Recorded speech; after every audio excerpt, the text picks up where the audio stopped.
আজকে ঈদের দ্বিতীয় দিন। গতকাল থেকে তো আমরা সব জায়গায় হাউসফুল দেখেছি। আজকেও সকাল থেকে যেটা দেখলাম যে মোটামুটি সব জায়গায় হাউসফুল চলছে। তো ইনশাআল্লাহ আশা করছি যে নেক্সট যে কদিন রাক্ষস চলবে, মানে যে কদিনের শিডিউল আসছে, হাউসফুলই যাবে। মানুষ টিকিট পাচ্ছে না, টিকিট চাচ্ছে।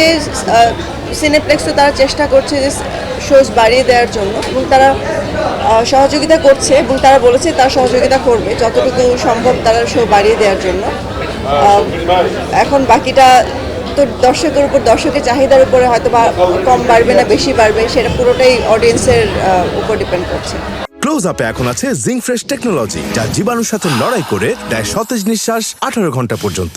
আমার প্রথম সিনেমা বরবাদ ছিল, বাজিমাত করেছে। সেকেন্ড সিনেমা আপনার আজকে দ্বিতীয় দিন চলছে, আপনারা সবাই দেখছেন, হাউসফুল চলছে। আর এবছর আমরা সিঙ্গেল স্ক্রিনে দেইনি, আমরা শুধু মাল্টিপ্লেক্স সিনেপ্লেক্সেই দিয়েছি। সো মাল্টিপ্লেক্স সিনেপ্লেক্সের যে অডিয়েন্স, আমি তো আসলে সিঙ্গেল স্ক্রিনের অডিয়েন্সের জন্য সিনেমা, মানে এটা সব শ্রেণীর অডিয়েন্সের জন্য সিনেমা।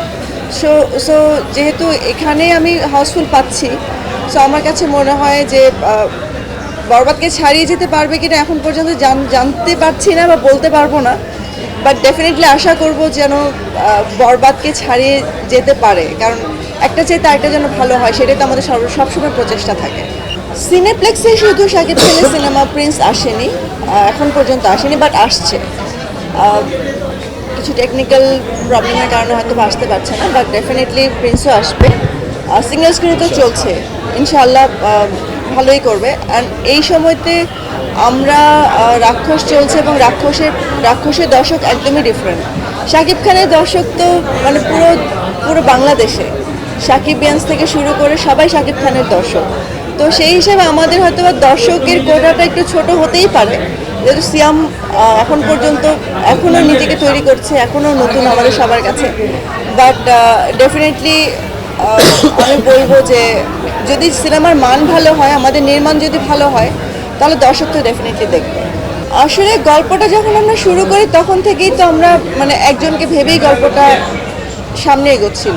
তো আমাদের মাথায় প্রথম থেকেই সিয়াম আহমেদ ছিল।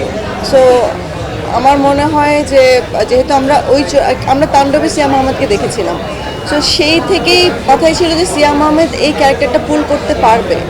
সো এবং ও খুব ভালো করেছে, খুব ভালো পুল অফ করেছে। তো আমার কাছে মনে হয় যে আমাদের জন্য খুব একটা চ্যালেঞ্জিং ছিল না। অ্যান্ড সিয়াম আহমেদের ডেডিকেশনের সামনে আসলে আমার কাছে মনে হয় মানে Siam Ahmed was definitely perfect for the whole thing.